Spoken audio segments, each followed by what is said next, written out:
He proposed to me on a Saturday evening in Seattle, with the rain falling behind us and tears in his eyes. I said yes before he even finished the sentence. By Monday morning, a woman named Claire messaged me on Instagram and called me the other woman. My name is Megan. I'm 28, I work in marketing, and I have always, embarrassingly always, believed in love. Like the real kind. The kind where someone looks at you across a crowded room and just knows. I met Daniel at a mutual friend's birthday in Capitol Hill. He was funny, attentive, remembered everything I said. 3 weeks later, he was texting me good morning before my alarm went off. 6 months later, I had a drawer at his apartment. We did everything together. Farmers markets on Sundays, long drives up to Snoqualmie Falls. He met my mom at Thanksgiving and she cried because she said he reminded her of my dad. That's how real it felt. So when he said he wanted to take me somewhere special that Saturday, I didn't overthink it. I put on a dress, curled my hair, and let him drive us to Kerry Park, overlooking the whole city. He got down on one knee, and I know people say that moment is a blur, but I remember every single second. The way the skyline glittered behind him, the way his voice cracked when he said my name, the way I started crying before he even opened the box. The ring was gorgeous, simple, elegant, exactly what I would have picked for myself. I said yes. We hugged for what felt like forever. He spun me around. A stranger nearby actually clapped. We went to dinner. We called my best friend on FaceTime from the restaurant. We stayed up until 2 a.m. just talking about the future, where we'd live, whether we wanted kids, what our wedding might look like.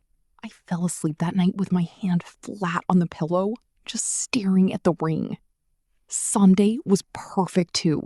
We made breakfast, posted one photo. He insisted on posting it himself, and spent the whole day wrapped up in that bubble.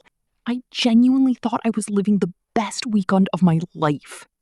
And if you think this is hard to hear, last week I told you about Diana, a woman who gave everything to her team and watched them sell her out to save themselves. If you missed that one, the link is in the description. Because betrayal, I'm learning, doesn't have one face. It wears the face of whoever you trusted most. Then Monday came. I was at my desk at work when the Instagram DM came in. The account was private. The profile picture was a woman, maybe my age, dark hair, bright smile. Her first message was 4 words. "Are you dating Daniel?" My stomach dropped. I typed back, "Yes." She replied with a photo. It was Daniel, at a restaurant, with her, last Thursday, 2 days before he proposed to me.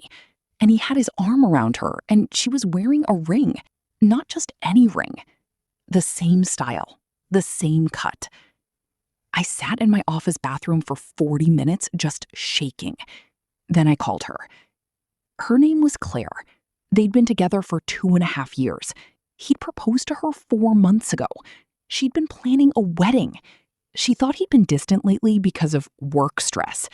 She had no idea I existed. We were both completely silent on the phone for almost a minute. Then she started crying, and I started crying, and we cried together. 2 strangers, both betrayed by the same man, both holding engagement rings he'd given us. I drove to his apartment that evening. He buzzed me up without a second thought. When he opened the door and saw my face, he knew. I didn't yell. I didn't throw anything. I just held up my phone with Claire's photo on the screen and watched the color drain out of his face. He started with, "It's not what you think." Then he tried, "I was going to end things with her."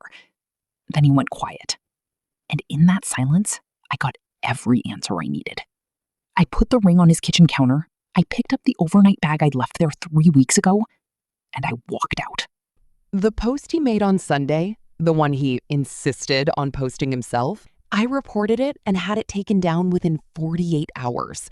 Claire and I stayed in contact. She confronted him together with her sister and returned her ring as well. He lost both of us in the same week. His friends reached out to me asking what happened. I told them the truth, plainly, calmly, with receipts. I didn't need to destroy him. The facts did that for him. I won't pretend the weeks after were easy. I cried in the Target parking lot on a Tuesday. I took my mom to Kerry Park and cried there too, just to replace the memory with something better. I unfollowed everyone who reminded me of him and started going to a Saturday morning yoga class just to fill the time I used to give him. But here's what I know now, sitting on the other side of it. A man who can look a woman in the eyes, two women, and lie that convincingly was never capable of the love I was offering. That was never about my worth. That was entirely about his. Claire and I grab coffee sometimes. She's doing better. We joke that we have the world's most specific support group. And me? I kept the curl in my hair. I kept believing in love.